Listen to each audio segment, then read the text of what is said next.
Happy game day, Bengals fans. Welcome into our TriHealth pregame live stream as we get set for a Week 7 matchup between the Bengals and the Ravens from Baltimore this afternoon. I'm Marisa Contipelli along with Dan Hoard.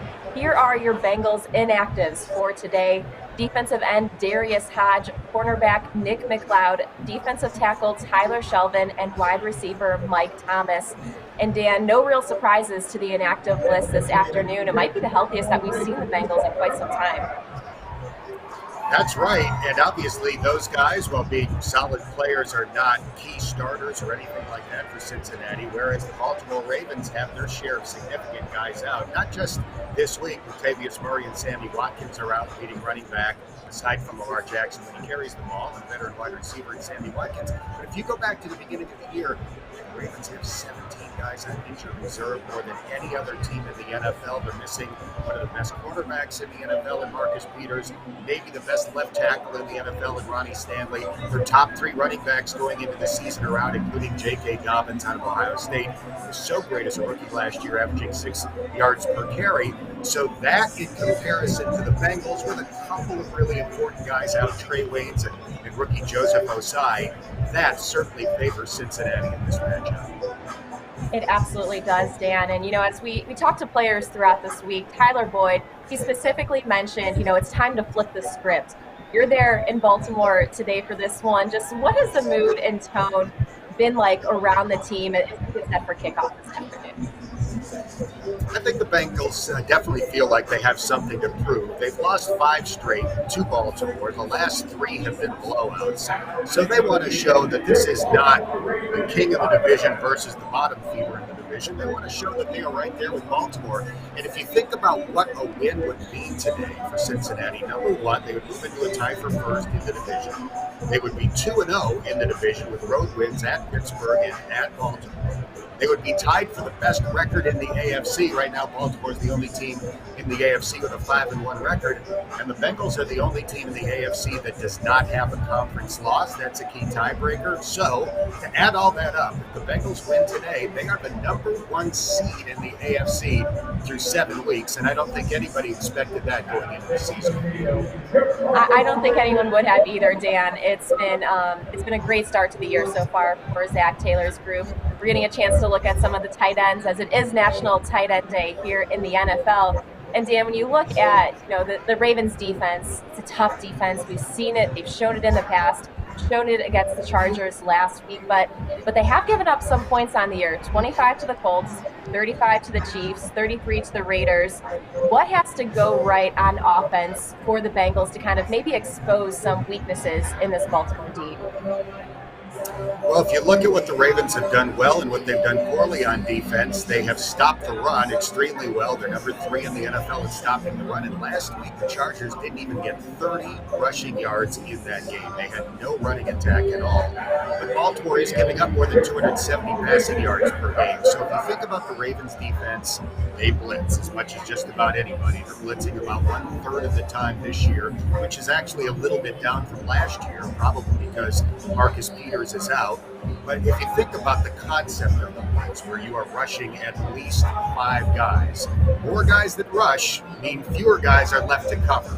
So that's why not every team blitzes all the time. It's risky when you do that as much as Baltimore does. And the Bengals have to be able to take advantage of it when Baltimore elects to go that way. Joe Burrow struggled against it last year. The Bengals didn't block well at all against it last year. We'll see if they can handle it better this time around. Well, as we're watching the Bengals warm up at M&T Bank Stadium right in front of our screen, another Rookie of the Week belt for Ja'Marr Chase, not got that this past week. How do you like, his matchup along with T. Higgins and Tyler Boyd going up against that secondary? One of the most intriguing things about this matchup, Marissa, because we are all waiting to see if the Ravens are going to take Marlon Humphrey, the great healthy cornerback that they have left, and just lock him on Ja'Marr Chase all day. That's what Dave Lapham expects. So if that's the case, Ja'Marr might not have a huge game statistically, but that opens things up for T. Higgins and Tyler Boyd. I'm looking at this game as a TNT game. Tyler and T. Let's see if those two guys can take advantage of the members of the Ravens secondary that aren't as good as Marlon Humphrey if he does in fact shadow Ja'Marr Chase all day. TNT, I like it. Well, Dan, we have to also talk about Chris Evans. He had his first touchdown against Detroit last week, but Samaje Perine is back off that COVID reserved list. How do you anticipate maybe some of that playing time behind Joe Mixon kind of playing out this afternoon? I think Chris Evans' playing time has to go up, right? After all, he contributed last week in Detroit. He does things that Samaje Perine can't do, and there are things that Samaje does that are not in Chris Evans' wheelhouse, but he is such a good receiver out of the backfield. That touchdown catch that he had on the opening drive last week in Detroit, there might not be 5 running backs in the NFL that could have made that catch. He looks up into the lights in an indoor stadium. He can't see the ball. Picture staring at a light bulb, and you're briefly blinded from looking into that light. That's what happened to Chris Evans last week. So he essentially put his hands up where he thought the ball was likely to come down, and the ball sticks to his hands for a touchdown catch. Aside from that, he made a great block in blitz pickup on the 53-yard pass to Jamar Chase. He had 3 tackles in special teams coverage. His star is rising, and I do think his percentage of snaps is bound to go up. Yeah, I'm with you, Dan. I would like to see a lot more of Chris Evans, just to see too how he builds off of what he put out there last week, and just because he is, a different type of back than the one we have in Samaje Perine and Joe Mixon. So hopefully, we see how that plays out early on, and it would be nice to see Chris Evans get in there a little bit more. And, Dan, we have to talk about this Ravens offense. I mean, Lamar Jackson just putting together another incredible season in the NFL. For this Bengals defense, though, coming off of a pretty good showing against the Lions where they held them scoreless through almost 3.5 quarters. But for Lamar Jackson, just what does this defense need to do to try to slow him down? Because you're not going to be able to stop him completely, but if you can slow him down, it's going to give you a little bit of a chance. Pray. That would be the number one thing. Pray. Hope that he has an off day. You're not going to shut down Lamar Jackson. He's 9th in the league in passing yards. He's 7th in the league in rushing yards. He's the most dynamic individual player in the league right now. But he is turning it over this year. He's thrown 5 interceptions. He's fumbled 5 times. The Ravens have lost 3 of those. So I think that's going to be a huge key. Can you force him to make 2 mistakes? He's not going to make a ton. But could you get an interception and a fumble recovery? That would be a huge key to at least slowing down Lamar Jackson. But here's an amazing stat about Lamar when it comes to the Cincinnati Bengals. In Bengals history, 54 years and counting, there have been 4 quarterbacks that have started at least 4 games against the Bengals without ever losing. John Elway went 7-0. Joe Montana went 6-0, including the 2 Super Bowl games. Dan Marino went 6-0. Lamar Jackson is 5-0. How about that company? Elway, Montana, Marino, Lamar Jackson. That's how good he's been against Cincinnati so far. Well, he has, and he's also been really good in the month of October, Dan. He has never lost a game in the month of October, so could this be the first against the Bengals this afternoon?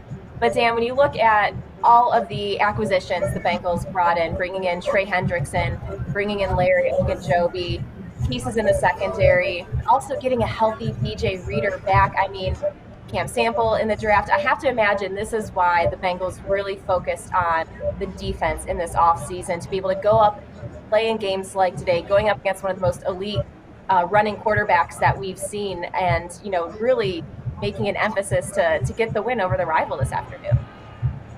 Big time. They've been one of the biggest spenders in free agency over the last 2 years in the NFL, and nearly all of that money has been spent on defense. Not all of it. Riley Reef has obviously been a key addition to the offense in free agency, but if you look at the last 2 free agent classes last year, with guys like Reader and Von Bell, and then this year with Hendrickson, Ogunjobi, Hilton, Awuzie, they have hit on all of these guys, and that's really the biggest reason why the Bengals are 5th in the NFL, fewest points allowed, the only team in the NFL that hasn't given up more than 25 in a game this season.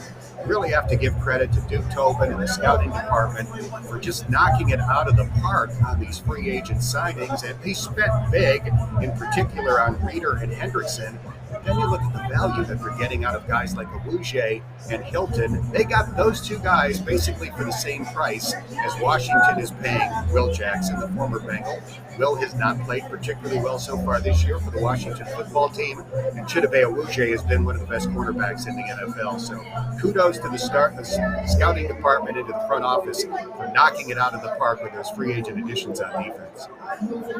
Absolutely. And, as you see the Bengals continuing to warm up here at M&T Bank Stadium, Dan, a key matchup I'm going to be watching is, that battle up front of the Bengals defensive line, who has been so good at stopping the run this afternoon, going up against Lamar Jackson and everything that we know that the Ravens like to do on the ground there in Baltimore.